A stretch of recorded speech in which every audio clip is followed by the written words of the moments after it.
Good afternoon, everyone. So next session is machine learning for IoT, and today we have Dr. Tanmay Hajra. So I will briefly introduce the speaker, and then we'll start. Dr. Tanmay Hajra received his BTech degree in Computer Science and Engineering from West Bengal University of Technology, MTech in Computer Application from IIT ISM Dhanbad, and PhD from Defense Institute of Advanced Technology Pune, DRDO under the Ministry of Defense. He published several research articles and a research-oriented book with international publishers. He is currently working as assistant professor in computer science and engineering department at Indian Institute of Information Technology, Pune. His research area includes game theory, machine learning. Now I will request Dr. Tanmay Hajra to please start your lecture. Tanmay Hajra, sir. Yeah.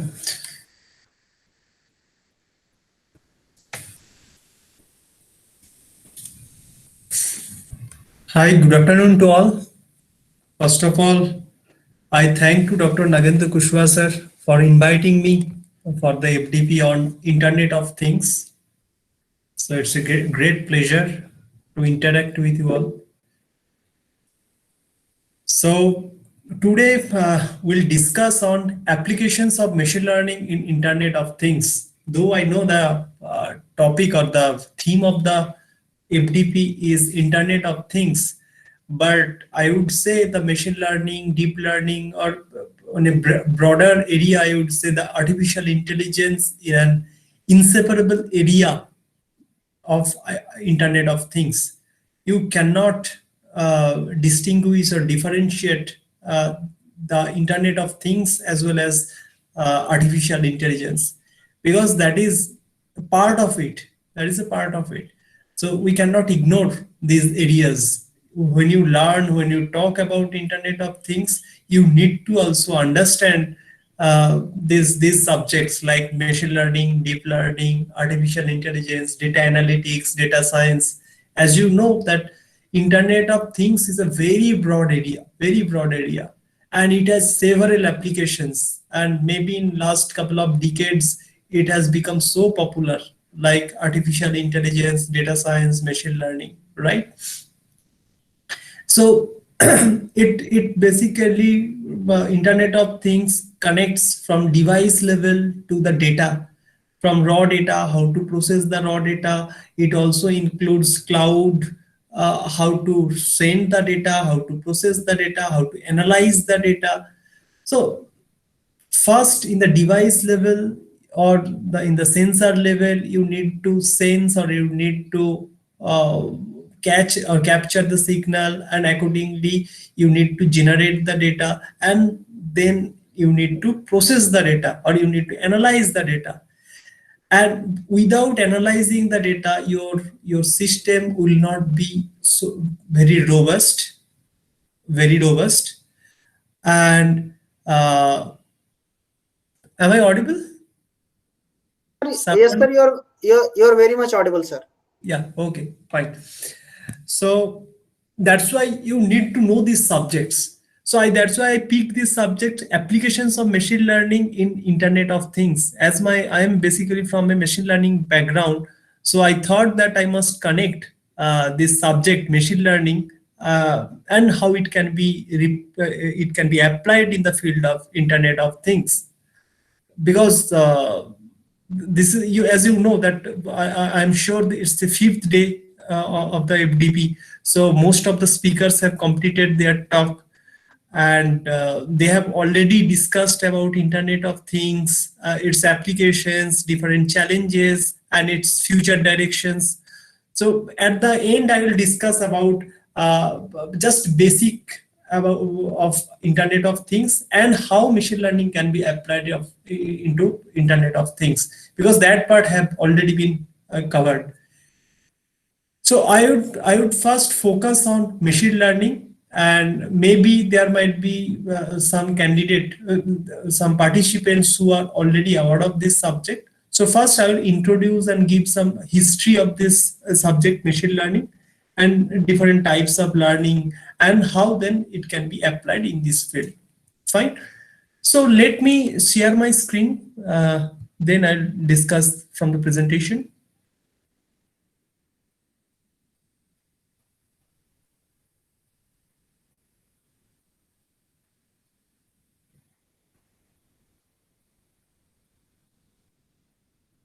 Is the screen visible?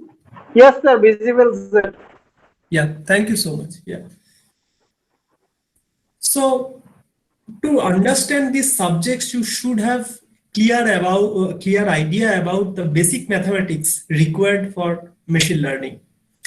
So the basic areas in which you should be very comfortable, those are probability, statistics, linear algebra, and optimization theory.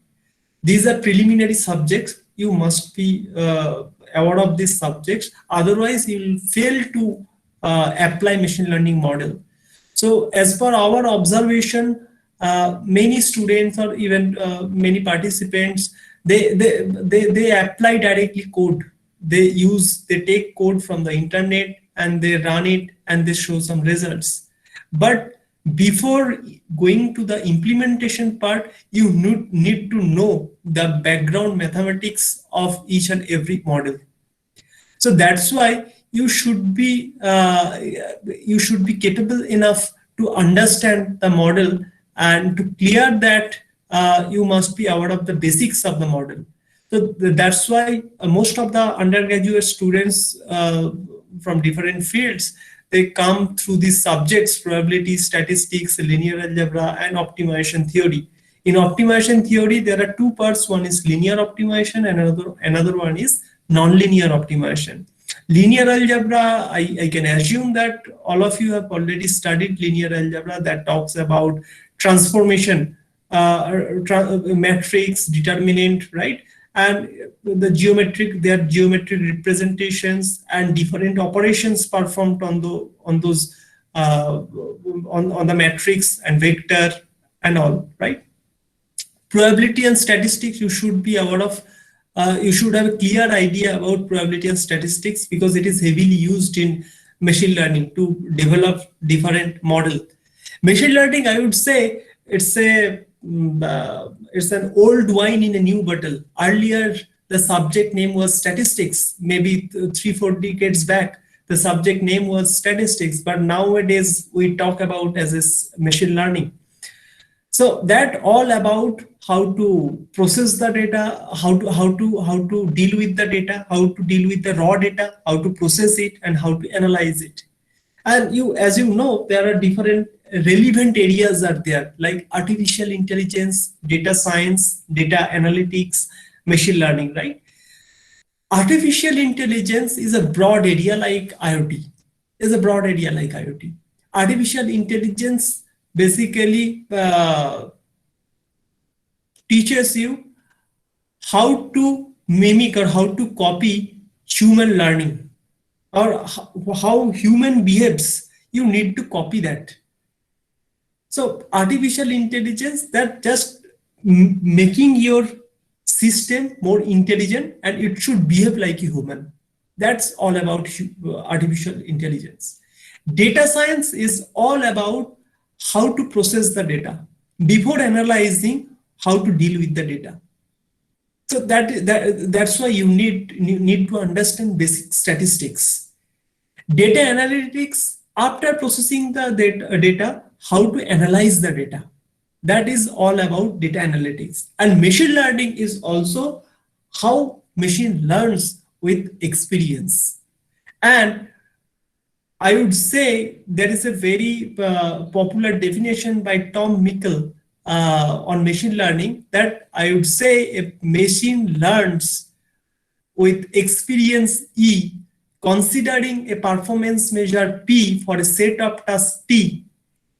If the performance measure, that parameter P, is improved with experience E for the same set of tasks, then we would say the machine is learning.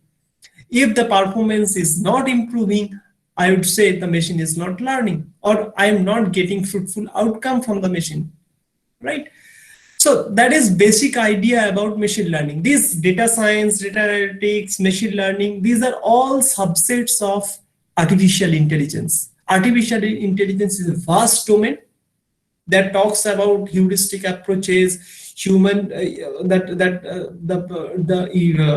artificial behavior of the machine, and learning of the machine, and different heuristic algorithms are there, heuristic approaches are there, right?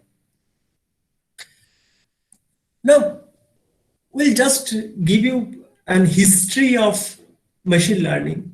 It almost started nearly 80 to 85 years back uh, with the introduction of neural network. As you know, the neural network is very popular in the field of machine learning. So that was introduced in 1943 when neurophysiologist Warren McCulloch is a very big name in the field of machine learning, and mathematician Walter Pitts wrote a paper about neurons and how they work. They decided to create a model of this using an electrical circuit, and therefore the neural network was born. So that was a very simple model introduced in 1943, but in 2020 the neural network models become very complex, and it has several applications. It has become more intelligent. It is able to perform different tasks, and it has also versatile applications. Okay, so in 1943 that model was introduced. It was very simple. That model is not even used nowadays. Nowadays we are not even working on artificial neural network. We are working on deep neural network. So that becomes that basically helps you for intense learning. It will help you to learn more things in a very short span of time. In 1950, Alan Turing, you have heard that name, Alan Turing. In his name only Turing Award is basically given. Alan Turing created the world famous Turing test. This test is fairly simple. For a computer to pass, it has to be able to convince a human that it is a human and not a computer.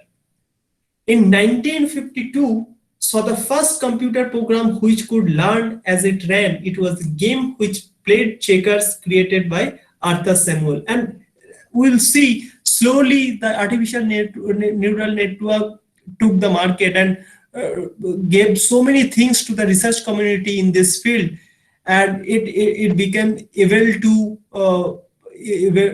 to beat different players in different games, like in chess or Go. There are AlphaGo. There are different games are there, right?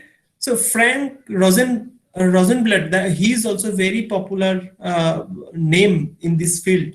In the field of machine learning, designed the first artificial neural network in 1958 called is perceptron. Nowadays, this perceptron model is studied in different courses as a basic course in artificial neural network. The main goal of this was pattern and shape recognition. In 1982 was the year in which interest in neural networks started to pick up again, when John Hopfield suggested creating a network which had bidirectional lines similar to how neurons actually work. Neural network use backpropagation, and this important step came in 1986. So that is the progress almost in 40 years, from 1943 to 1986. It's a short summary of the progress of this field. Then in 1997, these are some significant achievements in this field. In 1997, the IBM computer Deep Blue, which was a chess-playing computer, beat the world chess champion. So the achievements of this field. Now it has started to beat human intelligence, right? In the year 2006, computer scientist Geoffrey Hinton is a very popular figure in the field of artificial neural network, has given a new name to neural net research as deep learning. It is a bit different from artificial neural network. It is intense learning. So there are different models, advanced models are there for more learning or intense learning. And nowadays it has become one of the most trending technologies. So we discuss about machine learning, but nowadays people are working in the field of deep learning, especially in the field of recommendation system, in the field of image recognition, object recognitions, image generation. So there are several applications are there, and another very popular applications in the field of natural language processing. Now, in 2012, Google Brain was introduced. This was a deep neural network created by Jeff Dean of Google, which focused on pattern detection in images and videos. It was able to use Google resources, which made it incomparable to much smaller neural network. It was later used to detect objects in YouTube videos. AlexNet is also very popular architecture in deep neural network that won the ImageNet competition by a large margin in 2012, which led to the use of GPUs and convolutional neural network. In machine learning, they also created ReLU. ReLU is a function. I'm not going into depth because our topic is to just give you an overview of machine learning and how it can be applied in IoT. So as it is not a machine learning course particularly, so I'm not giving in depth, I'm going into depth, which is an activation function that greatly improves efficiency of convolutional neural network. DeepFace was introduced in 2014. This is a deep neural network created by Facebook, which they claimed can recognize people with the same precision as a human can. So that is very challenging. That the recognition, we know that the behavior, the human nature or the quality of recognition of object by the human is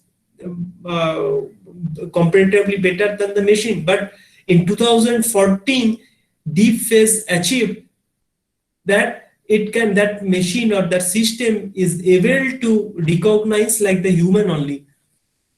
So these are some great achievements. In DeepMind, also introduced in 2014, this company was bought by Google and can play basic video games to the same levels as humans. In 2016, it managed to beat a professional at the game Go, which is considered to be one of the world's most difficult board games. OpenAI, that is very popular. That was introduced in 2015. This is a non-profit organization created by Elon Musk. You know him, Elon Musk, his name is very popular. And others to create safe artificial intelligence that can benefit humanity. Amazon machine learning platform was introduced in 2015. This is a part of AWS, Amazon Web Service, and shows how most big companies want to get involved in machine learning. ResNet, introduced in 2015 only. This was a major advancement in CNNs. UNet also introduced in the same year. This is a CNN architecture specialized in biomedical image segmentation. 2016, AlphaGo beat the world's #2 player Lee Sedol at Go game. In 2017, it beat the #1 player of this game, KG, right? In 2017, the Alphabet's Jigsaw team built an intelligence system that was able to learn the online trolling. It used to read millions of comments of different websites to learn to stop online trolling. And there are several applications are there. It is present everywhere around us, such as self-driving car. The research work is still going on for self-driving car.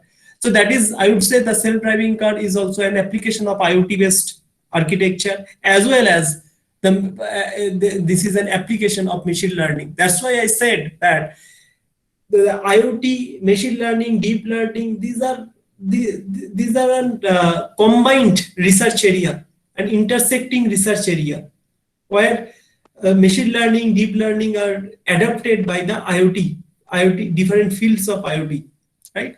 Amazon Alexa, chatbot, recommender system, and many more. Modern machine learning models can be used for making various predictions, including weather prediction, disease prediction, stock market analysis, etc.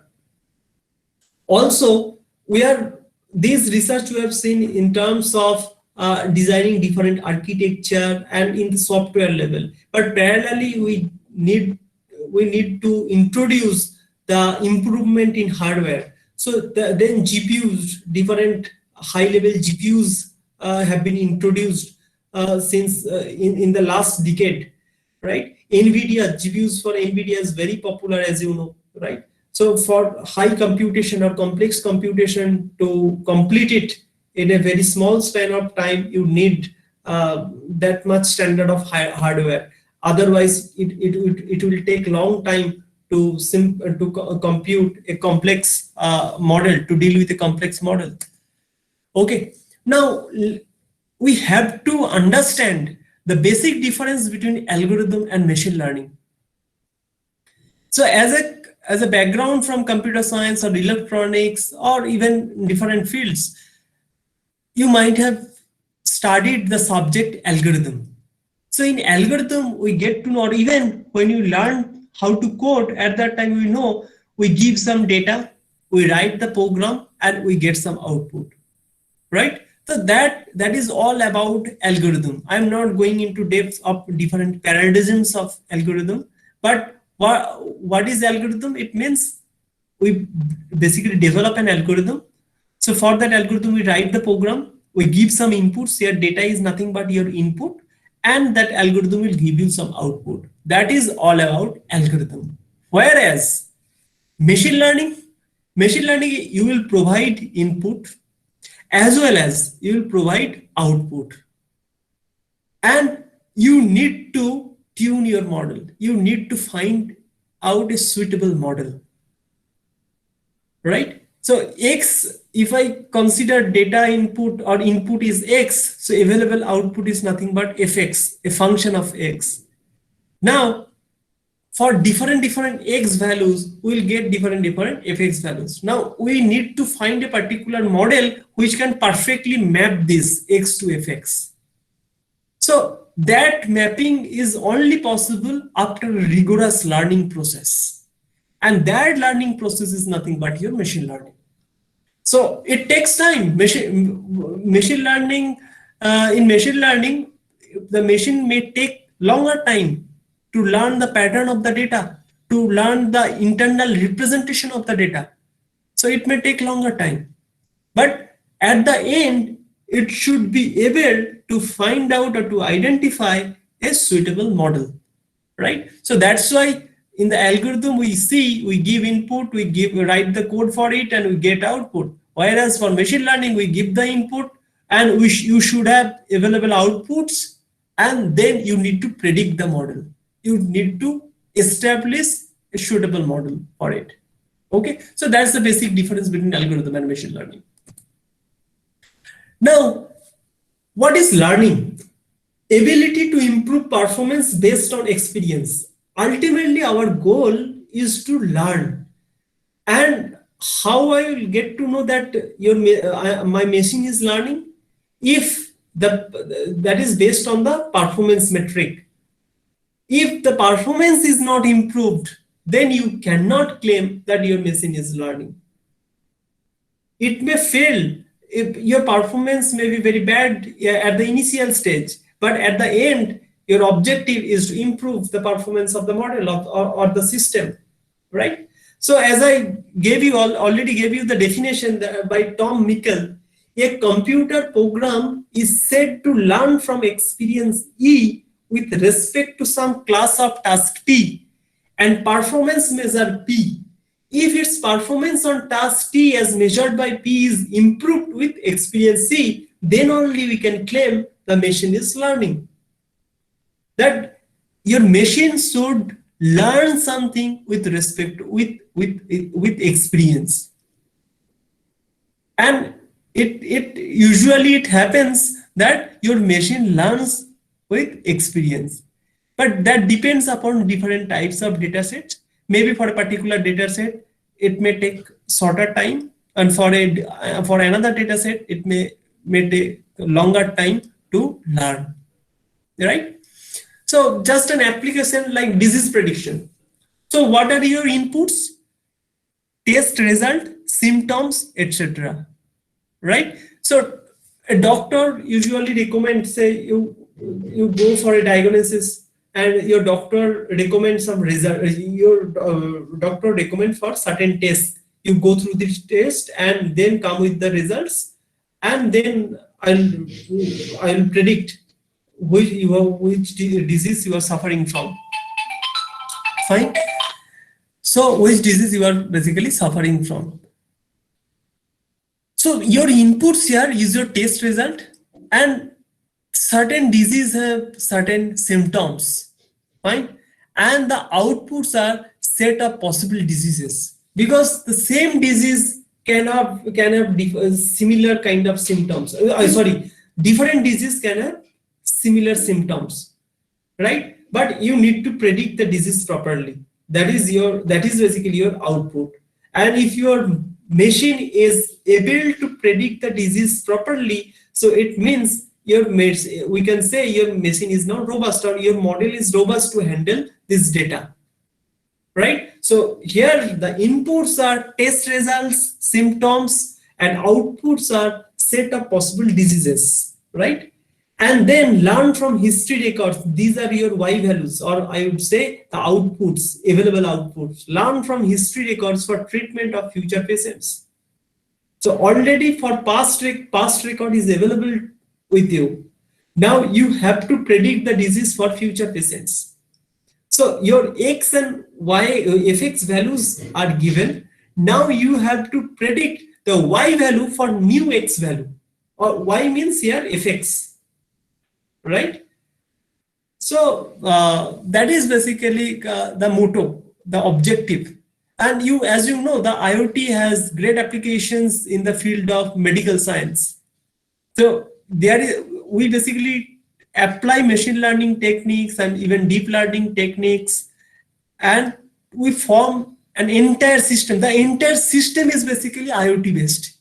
That entire system is basically IoT based, where for data analyzing part, we require machine learning. So that's why at the beginning only I mentioned that IoT is a broad area, is a vast area, where machine learning, deep learning, just they can be, the models can be applied to find out some solutions. Okay, so in machine learning, there are certain steps are there. First, data collection. So what is data collection? Either there are two possibilities. First possibility is there are certain standard data sets are there. It may be some, say for image data, MNIST, IRIS. So there are certain data sets are there that you can collect it. These are available in the internet, or you can collect raw data. You are preparing the data by your own. That is also possible. So when you collect the data, at that time, those data is basically raw data. So you need to, the second step is data pre-processing. You need to pre-process the data. So as an example, I can take one example for your understanding. Say you are dealing with some table. So where the customer name is there, customer address is there, his balance is there, his monthly transaction, his salary. So there are n number of fields are there. But your machine, when your model will basically analyze the data, your model will not understand those alphanumeric letters or symbols. So that's why you need to pre-process the data. Your machine will only understand the numerical data. So say for pin number for a particular place. So if the pin number of a particular place is 7401, and for another city this is say 3, then 4 zeros, then 1. For a machine, this is 7401 is greater than 3401, because it will consider just as a value. But there is no such kind of relation, right? I cannot say the pin code of this city is greater than the pin code of this city. So that is meaningless. So that's why you need to apply some logic, or you need to follow some steps to pre-process the data. Sometimes when you collect the data, some fields data are null values, are carrying null values. So what to do with the null values? Some fields, or I would say some attributes or some dimensions or some columns of the table are carrying most of the values as 0, or carrying most of the cells are just null. Then what to do with those attributes or parameters? So these comes under data pre-processing. So you need to properly pre-process the data, then only your model can properly analyze the data. Otherwise, your model will fail to properly analyze the data. So data pre-processing plays a vital role in machine learning. Third one, feature reduction and extraction. Feature reduction and extraction is a very important term in machine learning. As you heard the term cars of dimension or cars of dimensionality, that in real time, when you deal with real time data, at that time, maybe it may happen that you are dealing with 100, say 10,000 attributes, 10,000 attributes, and the number of examples or the number of data points might be 10 million. Okay. So it is always very challenging to deal with high dimension data. So when there are 10,000 dimensions are there, or 10,000 attributes are there, say for a simple image, the size of an image is say 500 cross 500. So how many attributes are possible then? 500 cross 500. So that many attributes are possible. So that many dimensions are there. But it is always very challenging to deal with large number of dimensions. That's why you need to reduce the dimension to reduce the computational complexity or to analyze the data properly. That's why based on certain criteria, you need to reduce the number of dimensions. So there are certain criteria are there. It may happen that there are certain attributes which are not so significant. Those certain attributes not carrying significant data, so I can remove those attributes. So this is a very simple approach, just removing the dimension. And there are other mathematical techniques are there, like principal component analysis. These are some statistical techniques are there to reduce the number of dimensions of a data. Then you need rigorous training process. In machine learning, there are three phases. Usually for any model, there are three phases. First phase is called the training phase. Second phase is called the validation phase. And third phase is called the testing phase. So in the training phase, you are basically training the model. Then choose the target function by learning. You are trying to find out so there are n number of hypotheses are there. At the beginning, you have one hypothesis. Then after certain learning process, after a rigorous learning process, you come up with 5 hypotheses. Then you come up with 10 hypotheses. And you finally see that there are 10 hypotheses. You find 10 hypotheses. And out of these 10 hypotheses, which particular hypothesis basically fits the model properly? So that hypothesis can be said as a target function. So that you can come to a conclusion. You can find out right target functions after a rigorous learning process only. Then choose representation of target function. There are different representations are there.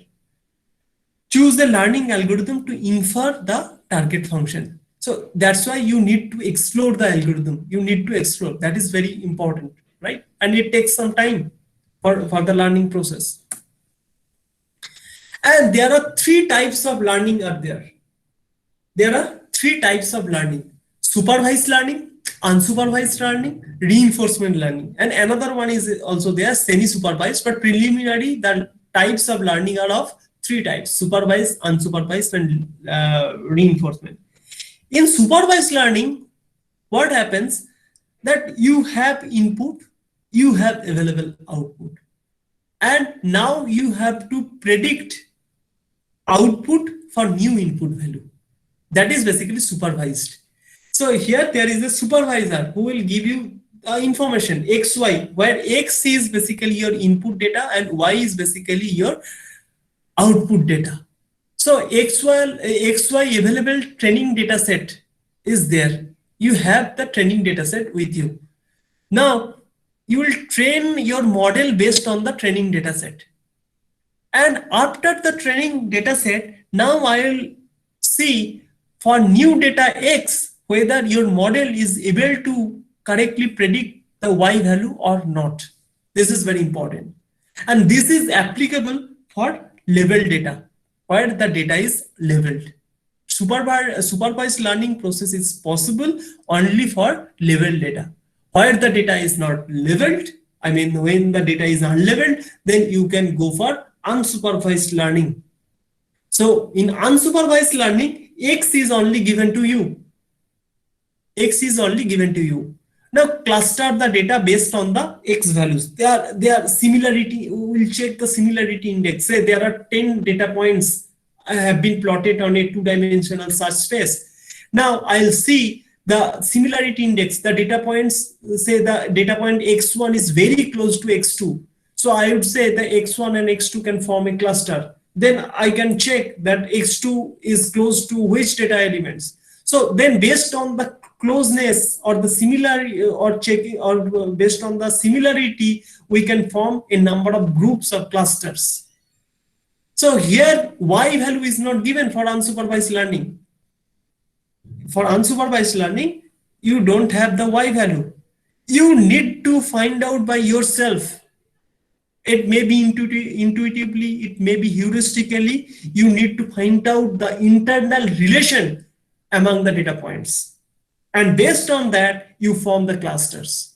And this is applicable for unlabeled data because the data is not labeled. You do not know the Y values.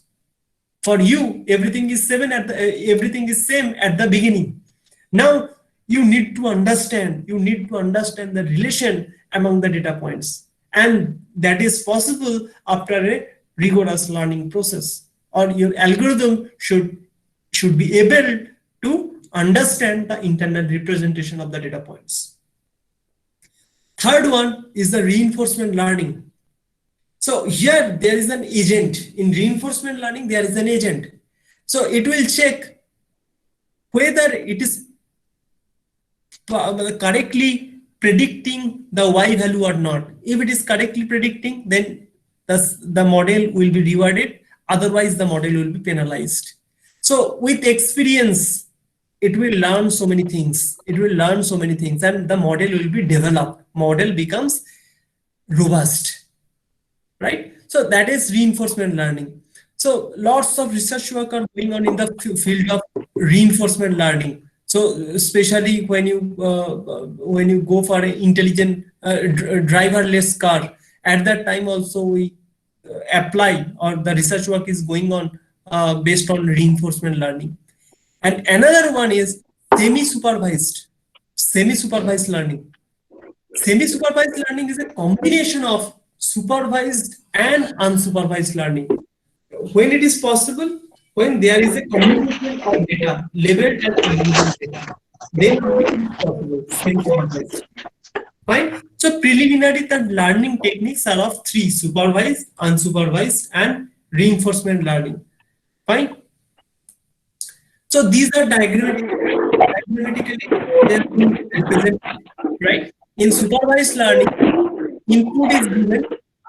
I think someone's microphone is on. So can you please turn off the microphone? Yeah, thank you.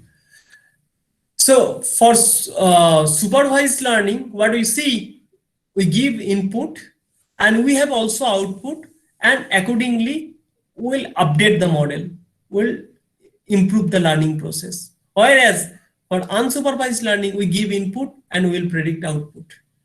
And in reinforcement learning, what happens that there is a critic. If there is an error, it will penalize the model.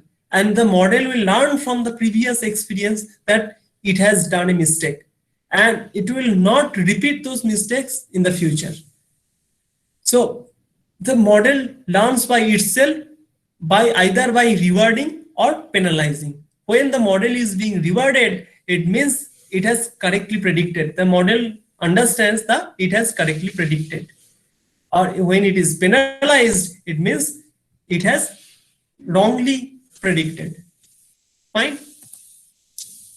Now for supervised learning, what happened? You have labeled data set, then you send it through supervised learning algorithm. Now for new observation, your model should correctly predict or correctly classify the data, right?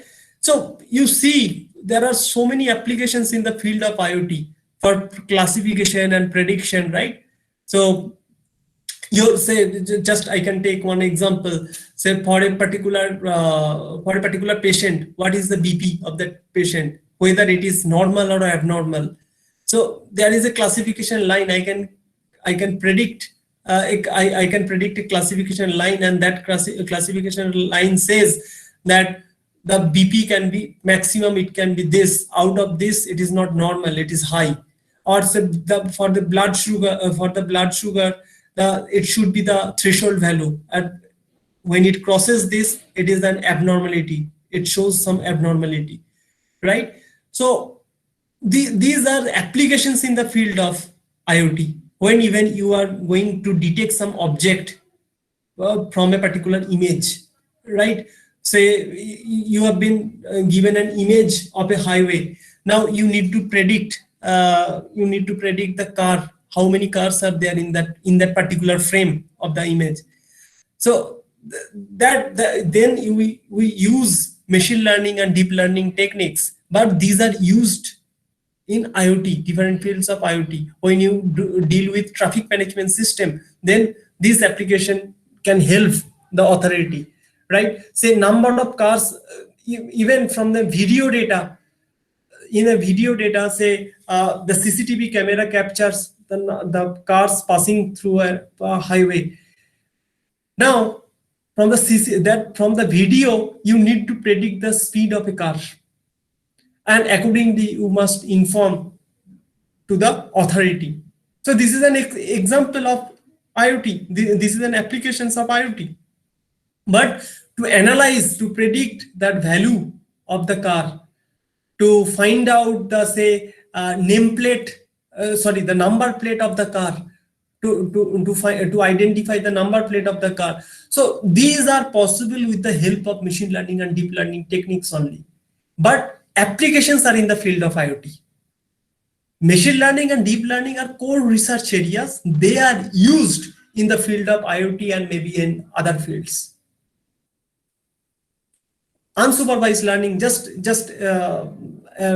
this diagram can simply make you understand the meaning of unsupervised learning. So here in the input, we don't have labeled data set. These are unlabeled data set. But based on the similarity, say based on the structure of the ball, based on the color of the ball, based on the texture of the balls, we are basically making clusters. So we have formed 3 clusters based on the similarity. So this ball is close to the other 3 balls, right? So the color is different from other balls. The texture of the ball may be different from others, but they are similar to other 3 balls.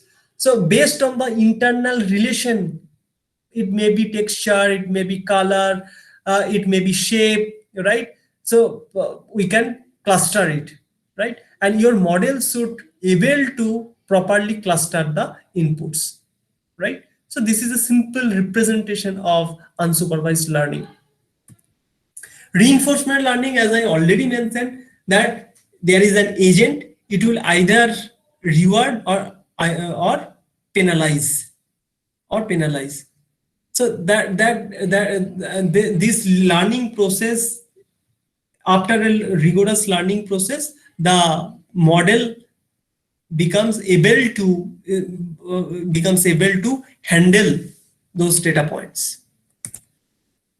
Now, discussion on supervised learning. A set of input features is given x1, x2 up to xn. So as I said, when you deal with the data in machine learning, you may be given as a tabular format, right? So where x1, x2, xn, there are n attributes are there. And I1, I2, IM, these are basically items or examples, or we can say data points, right? And the last column basically gives you the predicted values or the classified values, the Y value. You need to predict this. You need to predict the Y values, right? So a target feature Y. For a set of new examples, X along with corresponding Y values are given. Predict the value Y for a new given X. Classification and regression, these are two very important terms in machine learning, in supervised learning. Classification always it is done for discrete data, whereas regression is done for continuous data.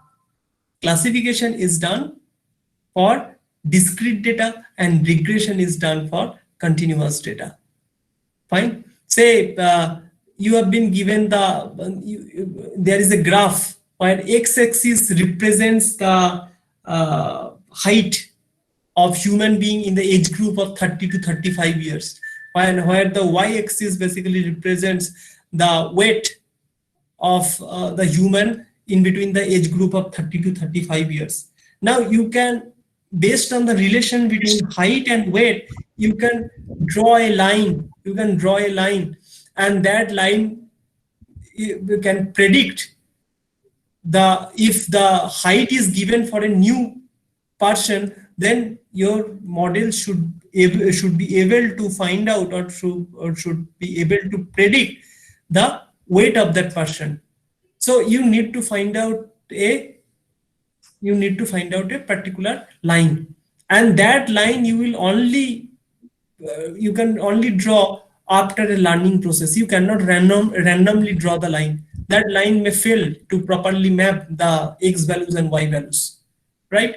So there are different regression models are there. So in very short span of time, I cannot go into depth. So regression can be of linear regression, nonlinear regression. So in nonlinear regression, we basically discuss about logistic regression, right? And classification is basically done for discrete data. Say for supervised learning classification. So this is class A and class B. Now I draw a diagram. I need to draw a diagram such that it can properly classify the data points. So if I just change the elevation of the line, say from here to here, from this to this, then I will misclassify some data points. Similarly, if I draw the lines from here to here, then also I'll fail to classify some data points correctly. I will misclassify some data points. So this is very simple. The figure looks like it's very simple, but when you work with large data set, at that time, you will be only able to draw the line after a learning process, after a rigorous learning process. It is not so easy. For visual representation, for very small number of points, it looks like that the drawing line is very simple, but it may not be possible.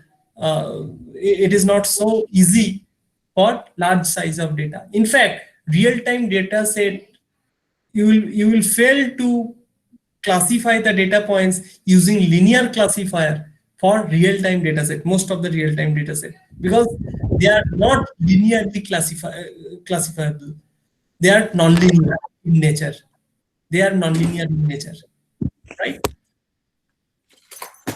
Now, supervised learning regression. So as I said, that say x-axis is the height and the y-axis say the weight, like this. Or I consider here, for this example, x-axis is say height and y is the weight. Now you need to draw a regression line in such a way for a new data point, it should properly predict the y value for the corresponding x value. So predict CGPA of a semester with respect to marks. So that is also true, that say x-axis is the marks and y-axis is your CGPA. Now, if you give an input marks as an input, then you need to predict the CGPA of a particular student. So that is another example. If there are multiple parameters in x, then function would be y equals to f x comma a, where a represents parameters or features of x. Now, types, the data can be of different types. So categorical data is blood group, like AB positive, AB negative, B positive, B negative. These are categorical data. Real valued data, height, weight. The height can be say 170.25 centimeter, or weight can be say 50.25 centimeters. So they are real value. So you can make a range. You can make a range between this to this. Say the minimum weight, possible weight is say 20 kilo, and the maximum possible weight is say 150 kg, right? So there are infinite number of values are possible. Infinite number of values are possible between the minimum value and the maximum value. So the height, weight, these are all real value. Integer value, number of stocks, number of words in a document, they cannot be any floating value, right? These will always be integer value. Ordinal, high, medium, low, or these are some ordinal value. Say the temperature is very high, or the temperature is medium, temperature is low. So these are ordinal. So say you, when you predict weather, when you are going for weather forecasting for coming 15 days, so that is the application of IoT. But to analyze the data, you need to understand machine learning, deep learning models, right? So because machine learning and deep learning model will be able to deal with the process data, but in the IoT, it starts from sensing the data. The sensor basically captures the temperature of your room temperature, right?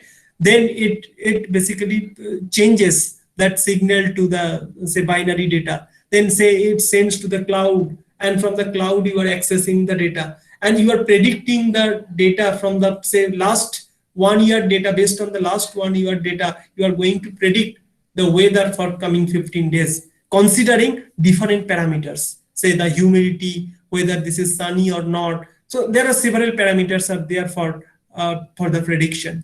So that's why this entire system is basically IoT oriented. But for data analyzing part, you need these models like machine learning and deep learning models, right?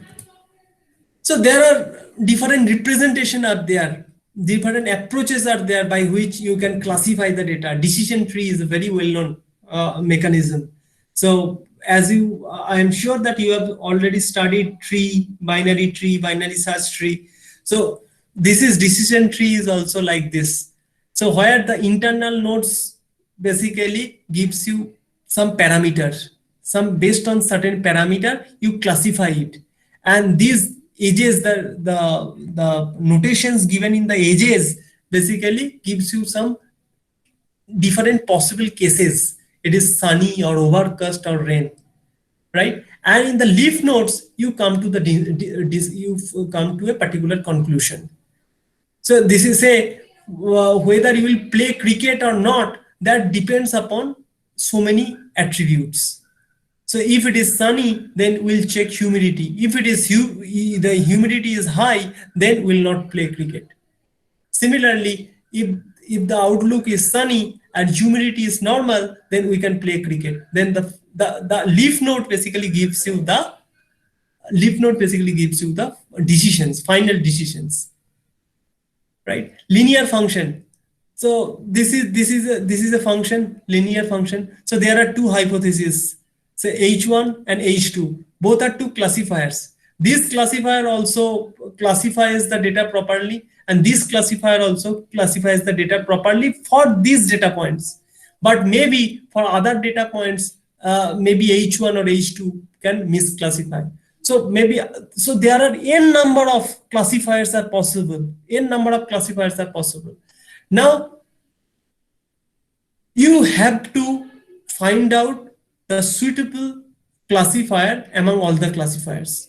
So there are certain things that need to be considered while you choose a particular hypothesis or a classifier. So that is part of depth discussion of machine learning. Multivariate linear function. So sometimes it may happen you are dealing with 3-dimensional data. Then a line cannot classify the data, right? Then you need hyperplane.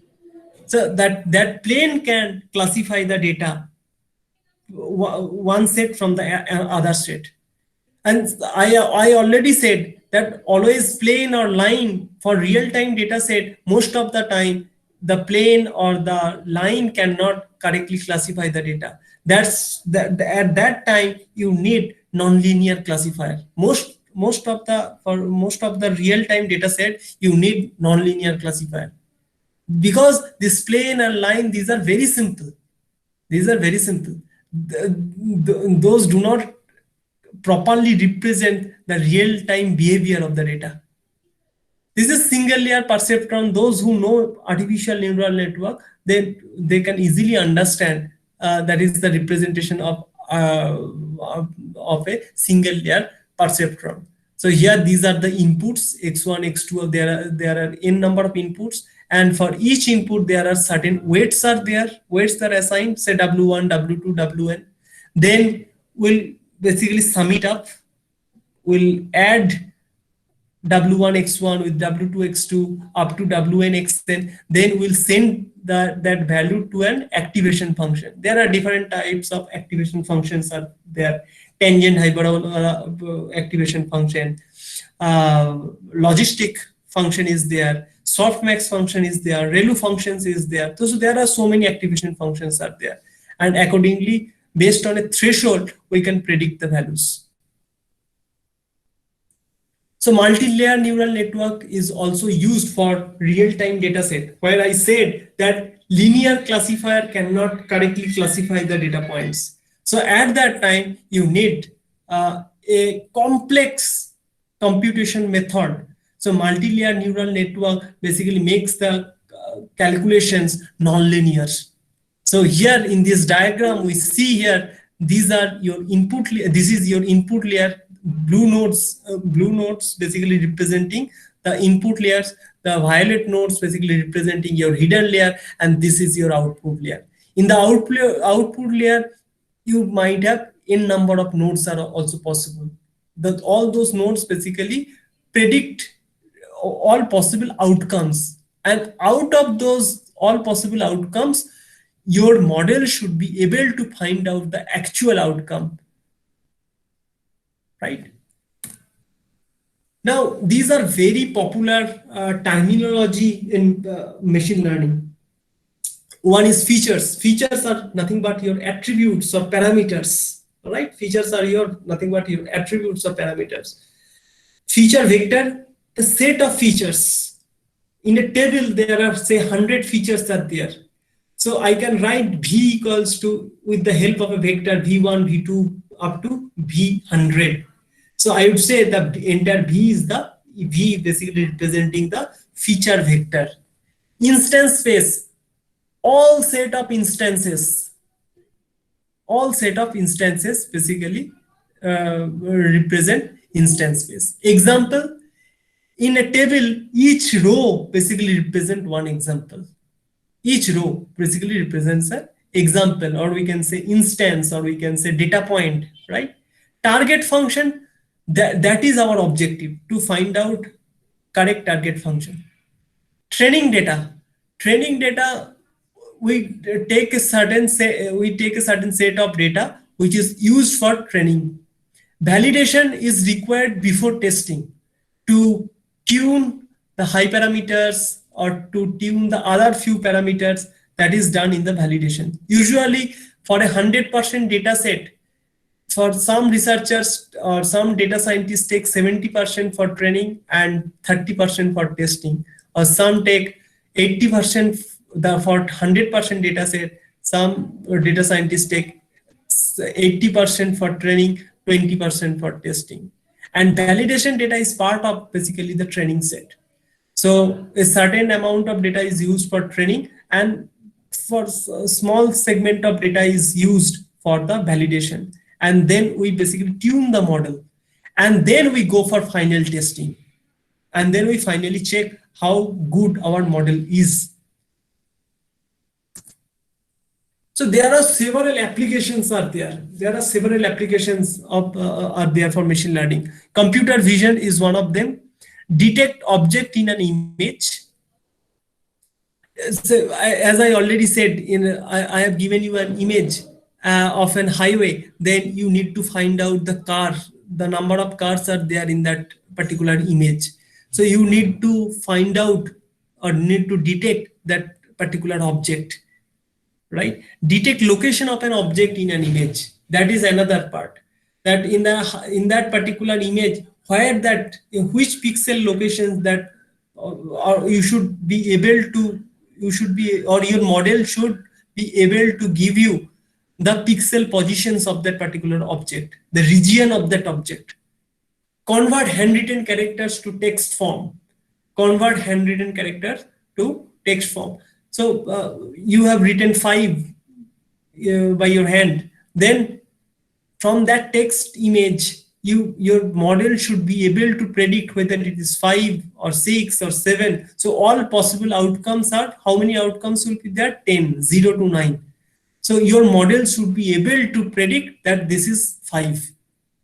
Then robot navigation, automated robot navigation. There also machine learning models are used, that your robot should be able to your robot should be able to identify the object, and accordingly it should make the decisions. It may be its movement, change of movement, or information circulating. Natural language processing, recommendation system, say Netflix and even YouTube. If you search, and there are different other websites are also there for, say, movie recommendation system. They give you the already reviews of the users. So it may be rating, it may be the reviews, or say sometimes you see in YouTube you love romantic songs. You love to hear romantic songs. So if you frequently watch romantic songs, so when you next time open YouTube, at that time, the most of the contents will be that romantic songs that is provided by the system. So that system is not aware of that particular user prefers romantic songs. So accordingly, it will provide that service, right? So recommendation system is also basically developed by data analyzing, by analyzing the data of different users. Fraud news detection, that is a very well-known application, fraud news detection, because there are lots of news every day, lots of news are being generated, and there are lots of websites or e-resources are there, and you never know which news is correct or which is incorrect. So you need to also predict the fraud news. Fact identification from a content, machine translation, speech recognition, even music recognition, your machine should be able. These are also applications of IoT, that when someone is singing a song, that your machine should, in the IoT system, it should take the signal, it should process the data, and your model should be able to predict the raga of that music, what type of raga it is. So we are now becoming used to with different modern technologies where IoT is used. Even when you work every day, so you have smartphone with you, right? So when you work every day, maybe 5 kilometers in a day or 10 kilometers in a day. So every time the data is being generated, how much calorie you have lost, right? So how many steps you have taken in a whole day, how many kilometers you have walked in a day. So those data is analyzed. So that is an IoT based system, but now the data is analyzed. So if I want that in last 6 months, what is my average walking in Delhi, or how much calorie in average, how much calorie I lose every day based on the 6 months data, in last 6 months record, then you need to analyze the data, right? And it may give you that in January that was your graph, in February that was your graph, in March that was your graph, right?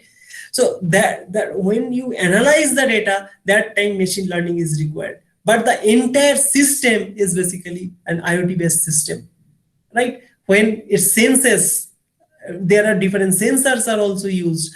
Sometimes cameras are used, right?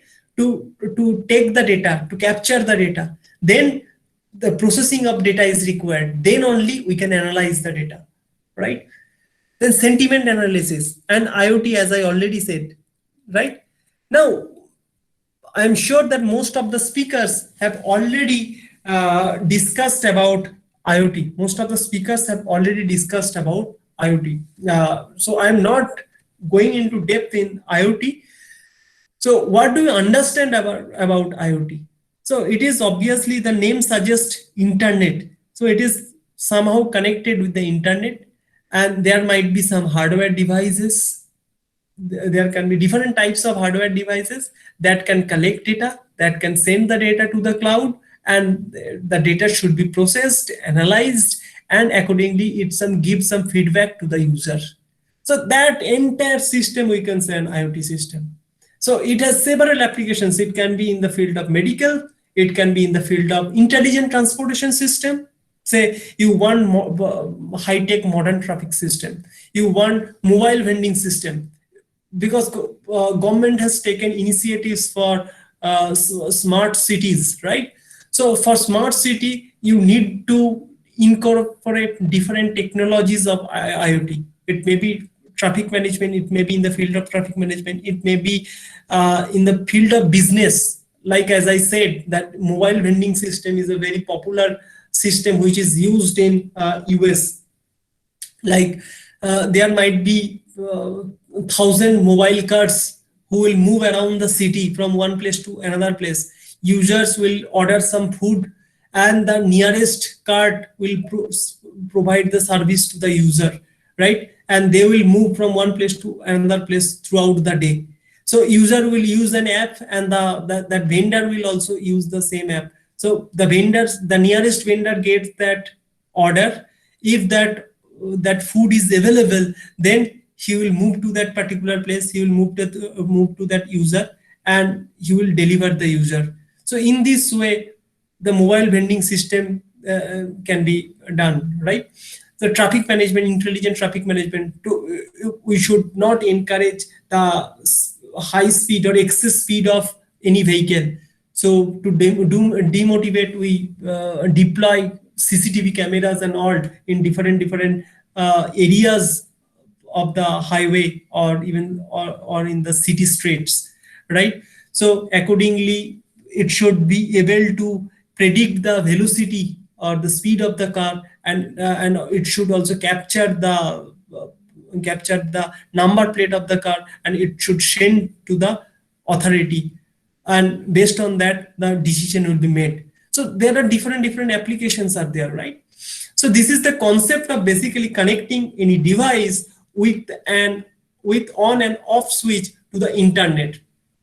This includes everything from cell phones, coffee makers, washing machines, headphones, lamps, wearable devices, and almost anything else you can think of. There are different types of devices are possible, right? So every time we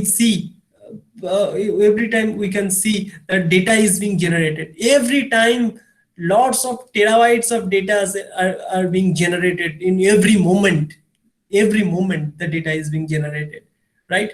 So then we need to analyze the data, right?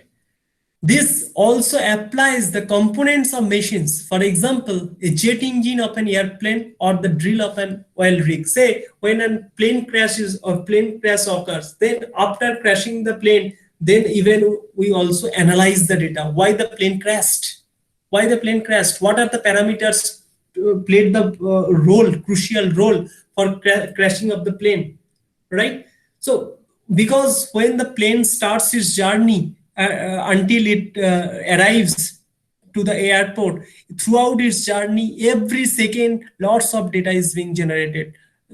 For a car, say torque, the speed of the car, the acceleration of the car. So similarly for a plane also, lots of parameters, the data is being generated based on different parameters, and it provides it basically sends it to the cloud, right? And the data is analyzed. And even there is a system. If some anomaly is observed, it should inform the concerned authority that abnormal data is found. or even after some crash also, we analyze the data and we find out the reasons why the crash occurred, right? The analyst firm Gartner says that by 2020, there will be over 26 billion connected devices. Just try to imagine the size, 26 billion connected devices. The IoT is a giant network of connected things, which also includes people. The relationship will be between people to people, or people to things, or things to things. How IoT works. An IoT ecosystem consists of web-enabled smart devices that use embedded systems such as processors, sensors, and communication hardware, right? Because sensor should sense, it should accept the signal, right? And definitely it should process it, and definitely there should be some communication hardware to send it from that device to that cloud or some other device, right? And they acquire from their environments. Yeah, IoT devices share the sensor data they collect by connecting to an IoT gateway or other edge device, where data is either sent to the cloud to be analyzed or analyzed locally. Sometimes these devices communicate with other related devices and act on the information they get from one another.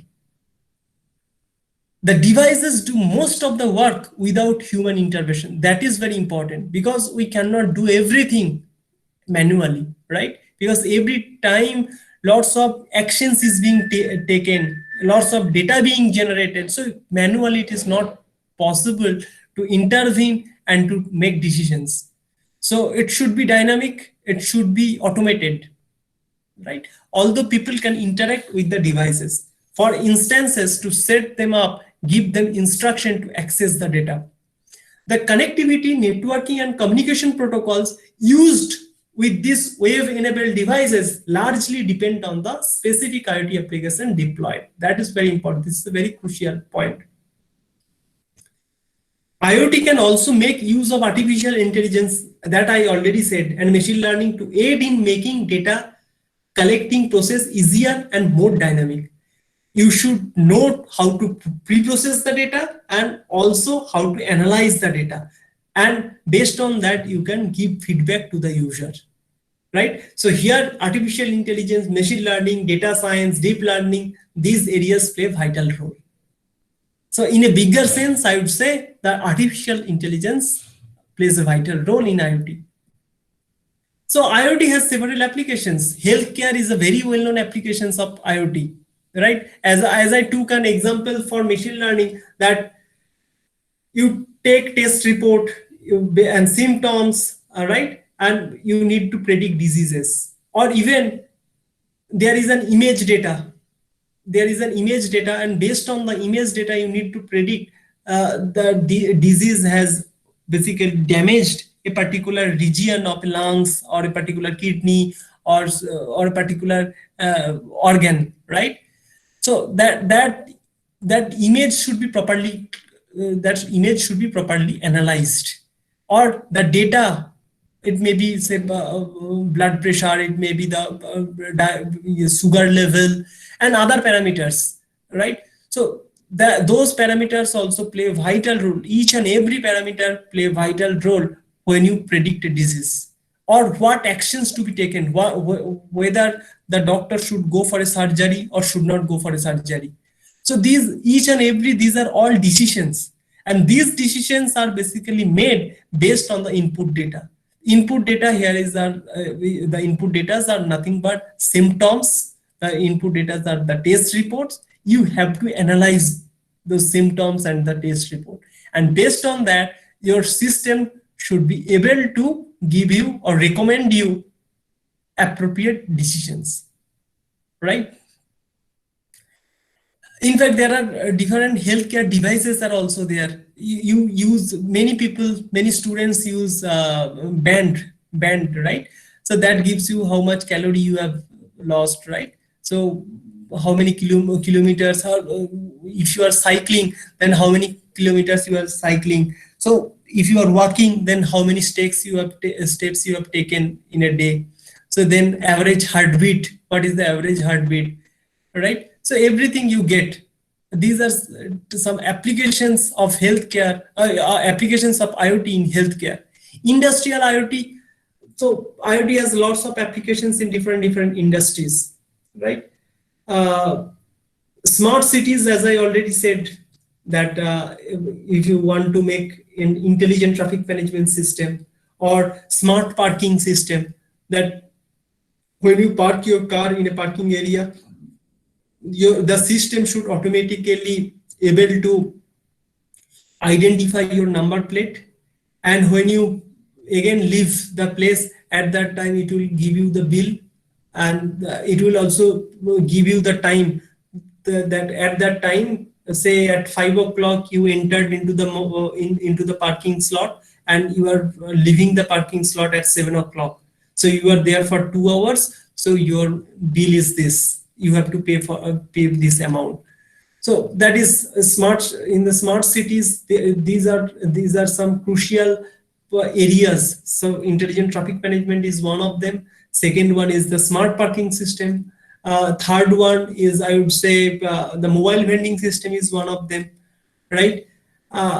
Everything, and even the CCTV camera, taking data from the CCTV camera and analyzing the data, it can recommend the punishment, the penalty. If someone exceeds the limit, speed limit, then it should penalty. The say the number for a particular number of a vehicle. In the system, the user or the driver name and his address is given, and it should send you the penalty amount. It should send you a letter to your address that your amount is this, you have to pay this amount as a penalty by this time. So these are different applications. There are many more, right? Connecting IoT and ML. IoT sensors are added to machinery that looks at discrete variables such as vibration, noise, heat, and temperature. This data is then uploaded to the cloud for analytics, and then the task of machine learning starts. You in the IoT interface, you use different sensors, you take the raw data, and you send it to the cloud. Now the task of machine learning starts, or task of deep learning starts. Then you need to pre-process the data, you need to analyze the data. That plays a vital role. Ultimately, if you do not analyze the data, then your system will not be robust. Your system will not give you any fruitful feedback to you, right? It will only collect the data, and that's all. So which is meaningless.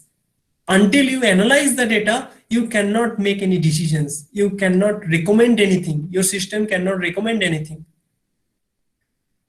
So now ML comes into the picture. The machine learning model sits on the cloud platform feeding on incoming data. The ML model splits the information into data used for training, for verification. The model looks at hundreds of thousands of records for anomalies, correlations, and projections to come up with a hypothesis. Once the hypothesis has been created, it needs to be tested and validated. Once a model has been validated, it's published as an executable endpoint. Next, the live streaming data can be passed through the trained model and make an inference about the status or health of the machinery based upon what it already knows and has been trained to look for. It should inform the user, or it should inform the authority, the behavior, if there is any change of the system, if there is any change, abnormal behavior of when the car is, basically you are driving a car, if there is any abnormalities, anomalous data, then it should inform the user that some anomaly is found, right? So this is only possible when you will analyze the data. There are at least two main reasons why machine learning is the appropriate solution for the IoT universe. The first has to do with the volume of data and the automation opportunities. The second is related to predictive analysis. So data analysis, automation. Let's take car sensor as an example. When a car is moving, the sensors record thousands of data points not thousands, even if you drive maybe the 3 hours journey, in a 3 hours journey, maybe it can generate millions of data points. Okay, so data points which need to be processed in real time to prevent accidents and offer comfort to passengers. There is no way for a human analyst to perform such a task for each car. That's why I was telling that manual functioning is not possible. That's why you need to introduce automated system that should recommend you or that should drive you automatically. So automation is the only solution. Through machine learning, the central computer of the vehicle can learn about dangerous situations like speed and friction parameters, which can be hazardous to the driver, and engage safety systems on the spot. And the second one is the predictive power of model. Coming back to the car example, the real power of the IoT lies not only in detecting current dangers, but identifying more general patterns. For example, the system could learn about the driver who takes turns too tightly or has difficulties with parallel parking and help him or her by providing additional guidance in this matter. This is also possible only based on the past record, by analyzing the past record. Sometimes someone is driving a car and the driver is feeling sleepy. So the machine should observe that usually the driver takes the turn, or the speed of the car. When the driver drives the car, the speed of the car never exceeds 60 km per hour, but now it exceeds 80 km per hour, or randomly takes the turns or move its place. So it should analyze the data and it should inform the driver that you are doing some kind of mistakes and all, right? And accordingly, the driver will become more conscious. The most useful feature of ML for IoT is that it can detect outliers and abnormal activity and trigger the necessary red flags. As it learns more and more about the phenomenon, it becomes more accurate and efficient. So that's why I told you a system becomes more robust after a rigorous learning process. Only just taking, you are basically training your model with 10 data points may not make your system robust. But when you deal with 10 million of data points, then your system will learn so many things, and that will help it to take appropriate decisions. Last but not least, there is also the opportunity to create models which predict future events very accurately by identifying the factors leading to a particular result. This offers a chance to place with the inputs and control results. So these are some references. So I would say those who are working in the field of IoT, they must be aware of these fields also. You cannot limit yourself in IoT only, because until you analyze the data, until you pre-process the data, your system is meaningless. Your system is not useful. So parallelly, if you are working in the field of IoT, or you are interested to work in the field of IoT, then you need to also know the concepts and the models or the algorithms of machine learning, artificial intelligence, data science, deep learning. Okay.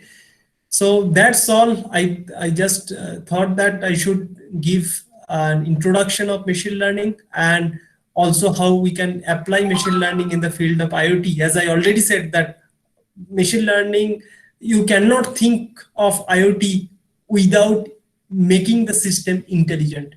And if you can only make the system intelligent if you introduce the concept of machine learning, deep learning, and artificial intelligence. So I thought that I am able to make you sense that how important these subjects are to work in the field of IoT. Thank you very much, sir. I hope there are some questions, so I'll take question one by one.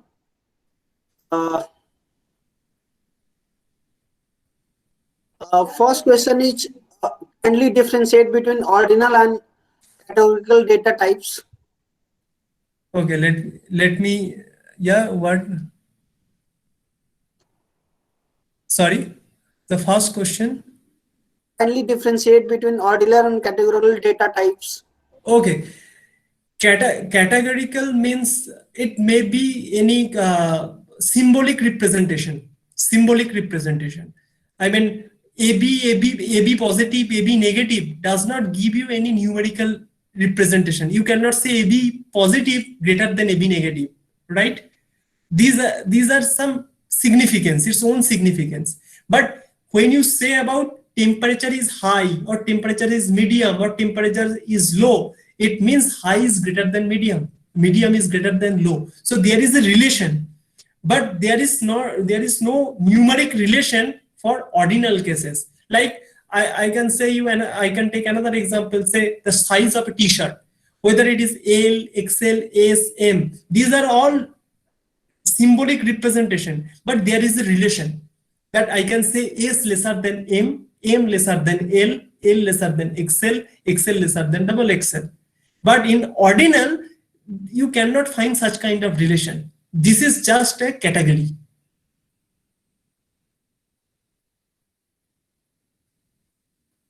Okay, sir. Coming to the second question. Yeah, Sir, just a minute. I think in this slide only I took this.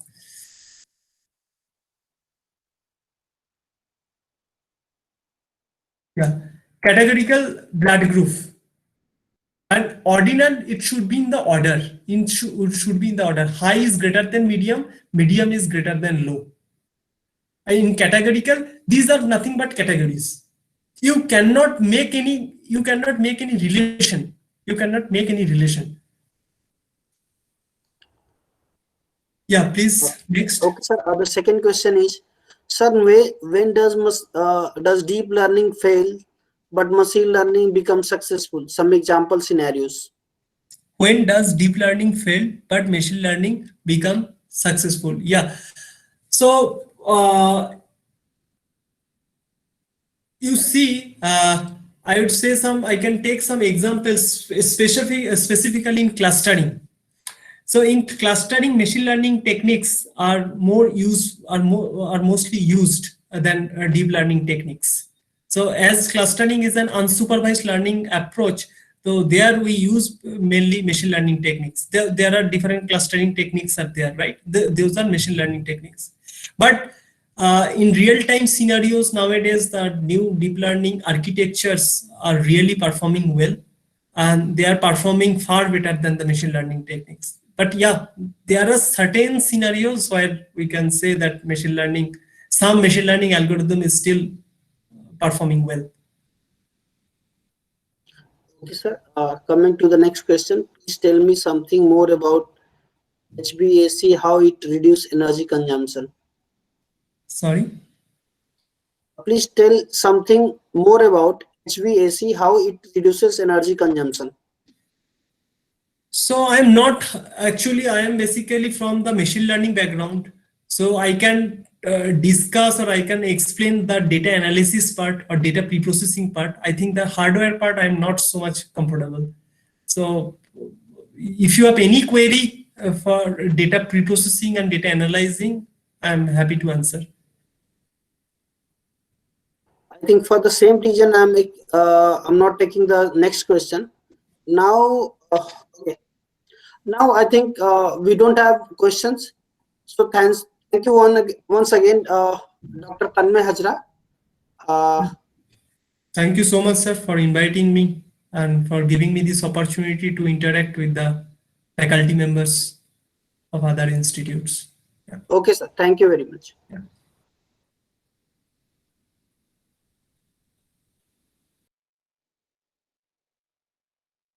Okay, the announcement, we are going to have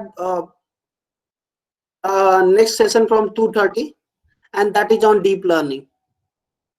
Okay, and I have already circulated a Google form. There you need to fill that or your registered email ID, your registered name, and by the name which you have attended the session, because many people I have seen, they have attended the session with the different names, right?